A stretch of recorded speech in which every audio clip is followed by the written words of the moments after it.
السلام علیکم، Sohail Khan supreme court of Pakistan سے آپ کے سامنے حاضر ہوں۔ پوری قوم کو ناظرین جس فیصلے کا انتظار تھا اور جس اہم فیصلے کا انتظار تھا، بالآخر آج سپریم کورٹ آف پاکستان نے وہ فیصلہ سنا دیا۔ خیبر پختونخوا میں اور پنجاب صوبے میں الیکشن کے انعقاد کے حوالے سے سپریم کورٹ آف پاکستان کا بہت بڑا آرڈر آیا ہے، اور آج سپریم کورٹ آف پاکستان کے 5 رکنی لارجر بینچ جس کو ہیڈ کر رہے تھے chief justice of Pakistan justice Umar Ata Bandial, انہوں نے فیصلہ سنا دیا ہے۔ الیکشن کمیشن آف پاکستان کو کہا ہے کہ 90 روز کے اندر آئینی مینڈیٹ کے حوالے سے آئینی ریکوائرمنٹ کے مطابق ملک دونوں صوبوں میں 90 دن کے اندر آپ انتخابات کرائیں، اور خاص طور پر خیبر پختونخوا کے گورنر کو انہوں نے ڈائریکشن دی ہے سپریم کورٹ آف پاکستان نے کہ وہ انتخابات کے حوالے سے صوبے میں انتخابات انعقاد کرنے کے حوالے سے تاریخ دے دے، جبکہ پنجاب کے گورنر کو کہا ہے اور الیکشن کمیشن کو کہا ہے کہ وہ ان کے ساتھ مشاورت کرے، صدر کے ساتھ مشاورت کرے، اور پھر پنجاب میں بھی انتخابات کرانے کے حوالے سے تاریخ دے۔ اس وقت میرے ساتھ میرے دوست سینئر رپورٹر فخر الرحمان موجود ہیں۔ ہم فخر الرحمان سے اس پر تفصیل سے بات کریں گے کہ اب کیا ہوگا، آیا اس سپریم کورٹ کے فیصلے کو منوان تسلیم کیا جائے گا، اس پر عمل درآمد ہوگا اور کیسے ہوگا؟ Fakhar ur Rehman, thank you very much for joining me. Fakhar, بہت چونکہ میں نے کہہ دیا کہ بہت بڑا فیصلہ آیا ہے، اور اب آپ کیا سمجھتے ہیں کہ سپریم کورٹ کا یہ جو آرڈر ہے، اسٹرکٹ آرڈر ہے، اس پر اب الیکشن کمیشن آف پاکستان اور جو بھی آئینی ادارے ہیں وہ کیسے اب ان کو امپلیمنٹ کریں گے؟ دیکھیں سہیل صاحب، الیکشن کے انعقاد کے حوالے سے کے پی کے اور پنجاب اسمبلی کے اندر کس کی کیا آئینی ذمہ داری ہے، اس کے اوپر پچھلے کئی ہفتوں سے ایک ایسی کھیل کھیلا جا رہا تھا جس کا بالآخر سپریم کورٹ کو سو موٹو لینا پڑا، اور سپریم کورٹ کیونکہ آئین کی تشریح کرنے کا اختیار رکھتی ہے، اس لیے سپریم کورٹ نے نہ صرف سو موٹو لیا بلکہ وہ جو پٹیشنر تھے، جیسے کہ پنجاب کے جو اسپیکر تھے، کے پی کے جو اسپیکر تھے جن کا تعلق پاکستان تحریک انصاف سے تھا، اور اسی طرح سے سپریم کورٹ کے پہلے 9 رکنی بینچ قائم ہوا تھا، اور آپ کو پتہ ہے کہ 4 ججز جو تھے وہ اس بینچ سے نکل گئے، اور اس کے بعد 5 رکنی لارجر بینچ جو تھا وہ بنایا گیا، اور 3-2 سے یعنی کہ 2 ججز نے اختلاف کیا، اور 3 کی میجورٹی کے فیصلے سے آج یہ فیصلہ سامنے آ گیا۔ جیسا کہ آپ نے ابھی بتایا کہ سپریم کورٹ کا فیصلہ کیا ہے، تو اب سپریم کورٹ کا جو فیصلہ آیا ہے اس کے اندر اگر کسی کو کوئی ابہام تھا تو وہ سپریم کورٹ نے دور کر دیا۔ کیسے دور کر دیا؟ دیکھیں، کے پی کے گورنر نے اسمبلیاں تحلیل کی تو لہٰذا ان کو حکم دیا گیا کہ وہ تاریخ دیں۔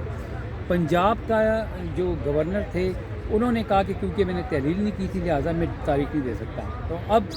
الیکشن کمیشن آف پاکستان کو واضح طور پر ہدایت کی ہے کہ آپ پنجاب کے حوالے سے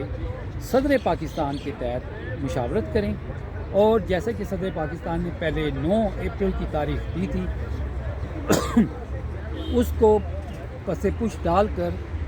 جو سپریم کورٹ کا فیصلہ آیا ہے، اور اس کے اندر جو اب تک 90 دن کے اندر انتخابات کرانے کا جو معاملہ تھا اس کو بھی سپریم کورٹ نے کہہ دیا کہ 90 دن کے اندر آپ نے الیکشنز کرانے ہیں۔ جو ٹائم اب تک ضائع ہو چکا ہے اس کے حوالے سے اس کو کیسے کنڈون کرنا ہے وہ بھی سپریم کورٹ نے بتا دیا ہے۔ اب اس کے ساتھ جو سب سے اہم چیز سپریم کورٹ نے کی ہے وہ یہ کی ہے کہ وداؤٹ مینشننگ آرٹیکل 190، ٹھیک ہے، تمام جو ادارے ہیں، سرکاری ادارے جو ہیں، ریاستی ادارے جو ہیں، ان کو کہا ہے کہ وہ ہر طرح سے الیکشن کمیشن کے ساتھ تعاون کرنے کے پابند ہیں، یعنی چاہے اس میں بجٹ کا معاملہ ہو، چاہے اس میں سیکیورٹی کا معاملہ ہو، اور ہر طرح کا سپریم کورٹ نے جو آئین کا نفاذ جو تھا وہ اس فیصلے میں کر دیا ہے۔ اب گنجائش کوئی نہیں ہے، کیونکہ جو بھی اس فیصلے سے اختلاف کرے گا، کوئی بھی اگر حکومت کی سائڈ سے اس کے اندر کوئی ہچکچاہٹ کا معاملہ سامنے آنا نہیں چاہیے۔ کیوں نہیں آنا چاہیے؟ کیونکہ سپریم کورٹ نے جو حکومت ہیں، جو پولیٹیکل پارٹیز ہیں اس وقت مرکز میں اقتدار میں، چاہے وہ نون لیگ ہو، چاہے پیپلز پارٹی ہو، چاہے جے یو آئی ہو، ان کو بھی موقع دیا تھا کہ وہ آئیں اور اپنے جو خیالات ہیں اس کا اظہار کریں، اپنا موقف پیش کریں۔ اب ودن 90 ڈیز الیکشن کمیشن نے اس کا انعقاد کرنا ہے۔ اب سمپل سی بات ہے، جیسے میں نے آپ کو کہا کہ اگر نہیں ہوگا تو کنٹیمپٹ کا معاملہ آئے گا۔ اب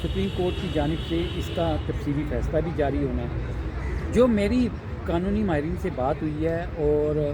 جو میری بات ہوئی ہے اٹارنی جنرل آفس کے معاملات کو دیکھنے والے ہیں اور جو اس حوالے سے اپنی ایک مربوط قسم کی آئینی اور قانونی اوپینین رکھتے ہیں، ان کا کہنا یہ ہے کہ ریویو اس کے اندر داخل ہو سکتا ہے، کیونکہ پٹیشنز کو بھی سپریم کورٹ نے پٹیشنرز کو بھی اس میں فریق بنایا ہے. تو 184(3) کے تحت تو ریویو اس میں اپیل نہیں ہوتی نا؟ اپیل نہیں ہوتی. وہ کہتے ہیں ریویو دائر ہو سکتا ہے. اچھا، ہیونگ سیڈ دیٹ، کیونکہ سپریم کورٹ نے ارجنسی آف دا میٹر سامنے رکھتے ہوئے یہ فیصلہ صادر کیا ہے، اب میں وہ جو حلقے یہ سوچ رہے ہیں کہ ہم مزید کچھ شیطانی کر سکتے ہیں، جو کہ وہ سوچ رہے ہیں کہ ہم کریں گے، تو اس میں گنجائش نہیں بچی. اس کی وجہ کیا ہے؟ اس کی وجہ یہ ہے کہ یہ الیکشن کا معاملہ ہے، عوام کو اپنے حق کے رائے دہی کا استعمال کرنے کا معاملہ ہے، اور سپریم کورٹ نے الیکشن کمیشن آف پاکستان جس کا یہ کام ہے کہ وہ الیکشنز کا انعقاد کرے اور عوام کو موقع دے کہ انہوں نے کس پارٹی کو ووٹ دینا ہے. یہ اگر سپریم کورٹ کا فیصلہ اس کے اوپر عمل درآمد نہیں ہوگا یا اس میں کوئی رکاوٹیں کھڑی کی گئیں، پہلے تو وہ توہین عدالت کے زمرے میں آئے گا. دوسرا، پاکستان کے اندر جو ایک سسٹم چل رہا ہے، نظام چل رہا ہے، جو کہ کسی قاعدے قانون کے تحت چل رہا ہے، اس کا مطلب ہے کہ آپ اس سے بغاوت کر رہے ہیں اور پھر معاملات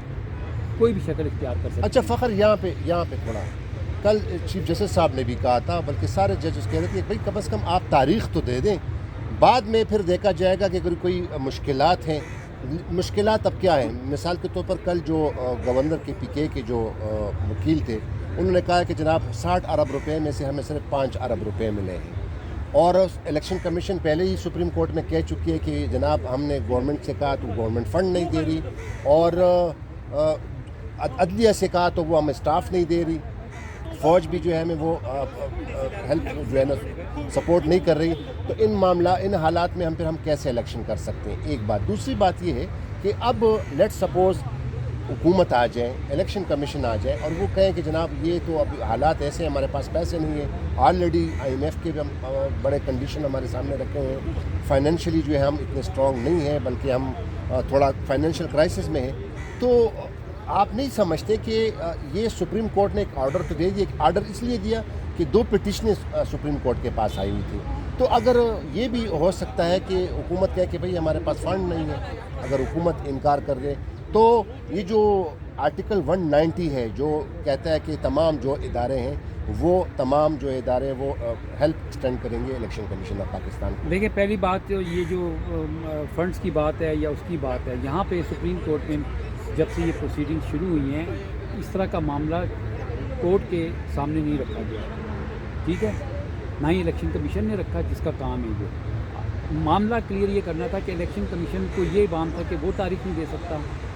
صدر صاحب تاریخ نہیں دے سکتے، کہ گورنر جو تھے وہ اپنی ریزرویشن کا اظہار کر رہے تھے. سپریم کورٹ نے وہ جو شکوک و شبہات تھے کس کی کیا ذمہ داری ہے وہ کلیئر کر دی. صدر پاکستان کے بارے میں جو اختیار ہے 57 الیکشن ایکٹ کے تحت، سیکشن 57 کے تحت جو ہے، اس کو بھی سپریم کورٹ نے واضح کر دیا ہے اور واضح طور پر حکم جاری کر دیا ہے. تو اس میں کوئی جو ہے نا ایف اینڈ بٹ والی بات نہیں رہی ہے. یہ آرٹیکل 224 جس کا چیف جسٹس نے اپنے ریمارکس میں بھی حوالہ دیا تھا کہ وہ یہ کمانڈ دیتا ہے کہ آئین کو پروٹیکٹ کرنا ہے اور آئین کے مطابق چلنا ہے. تو یہ عذر تو اب قابل عمل نہیں ہے، اور سپریم کورٹ نے جیسے تمام ایگزیکٹو اتھارٹیز کو اپنے آرڈر میں لکھ دیا کہ وہ تعاون کرنے کی پابند ہے. تو یہ کمانڈ آف دی کانسٹیٹیوشن ہے جو کہ سپریم کورٹ کی جانب سے ایک آرڈر کی شکل میں واضح طور پر آ چکی ہے. اس سے انحراف کوئی بھی نہیں کر سکتا. میں نے جیسے آپ کو کہا کہ نہ تو جب حکومت سے پوچھا گیا کیا آپ اپنی رائے دیں، تو فاروق ایچ نائک آپ کو پتہ ہے کل گئے تھے اور وہ مشاورت کر کے آئے اور انہوں نے آ کے بتایا کہ جی میں نے ان سے پوچھا ہے اور انہوں نے کہا کہ تاریخ دینا ہمارا کام نہیں ہے، it is not our mandate. وہ بات بھی کلیئر ہوگی، یعنی کہ اب اس طرف سے بھی یہ عذر نہیں آ سکتا. تو جہاں تک دیکھیں نا، اگر آپ سپریم کورٹ کو تسلیم نہیں کریں گے تو پھر اب عوام جو ہے وہ پھر اس ادارے کے فیصلے ہیں،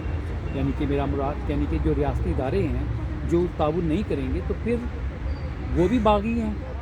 اور پھر عوام جس کو حق رائے دہی کا موقع سپریم کورٹ نے کہا ملنا چاہیے،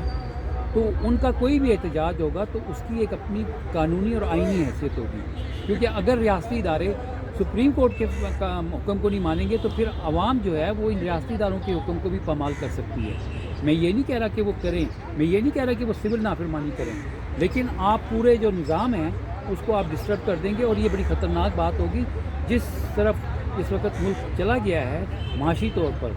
دیکھیں ملک کے دیوالیہ بالکل ٹیکنیکلی ہو چکا ہے، جو انٹرنیشنل فائنینشیل انسٹیٹیوشنز ہیں، موڈیز ہے،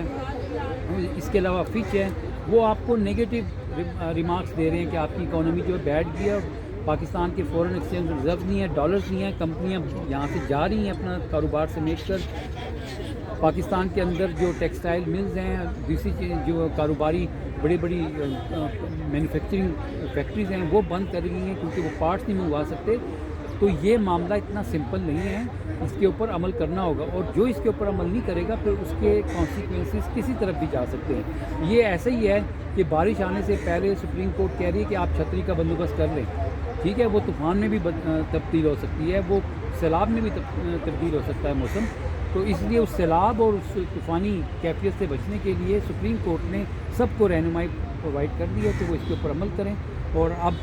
مجھے یہ لگتا ہے کہ الیکشن کی تاریخ اور الیکشن کا انعقاد 90 دن کے اندر اب کرنا جو ہے وہ الیکشن کمیشن کا کام ہے۔ اس کے اندر کوئی اگر یہ دھمکی دے کہ جی اس نے استعفیٰ دے دینا ہے یا اس نے وہ کر دینا ہے، جو کہ مجھے کچھ حلقوں سے یہ انڈیکیشن ملی ہے، تو میں تو ابھی یہی کہوں گا کہ لیٹ دا سینٹی پرویل، اور اس ملک کے حوالے سے جو فیصلے کرنے ہیں، ٹھیک ہے، اس میں کوئی وہ فیصلے ہو چکے ہیں اور رکاوٹ ڈالیں گے تو معاملات مزید خراب ہو جائیں گے۔ بہت شکریہ فخر الرحمان۔ تو جی ناظرین، اب دیکھنا یہ ہے کہ اب حکومت وقت اور الیکشن کمیشن آف پاکستان جو کہ آئینی ادارہ ہے، جو کہ الیکشن کے انعقاد کا جو ہے وہ مین ادارہ ہے، اب دیکھتے ہیں کہ سپریم کورٹ آف پاکستان کے اس فیصلے پر کیسے منوعن جو ہے وہ اس پر امپلیمنٹیشن ہوتی ہے۔ اور ساتھ ہی ساتھ ناظرین آپ کو یہ بھی بتاتا چلوں، اسٹارٹ میں بتانا بھول گیا کہ یہ 5 رکنی لارجر بینچ تھا، اور 5 رکنی لارجر بینچ میں 3-2 سے یہ فیصلہ آیا ہے۔ 2 جج صاحبان جس میں سید منصور علی شاہ اور جسٹس جمال خان مندوخیل نے اس فیصلے سے اختلاف کیا ہے۔ ایک اور ویڈیو میں دوبارہ آپ کے سامنے حاضر ہوں گا، تب تک کے لیے اجازت دیجیے، خدا حافظ، پاکستان زندہ باد۔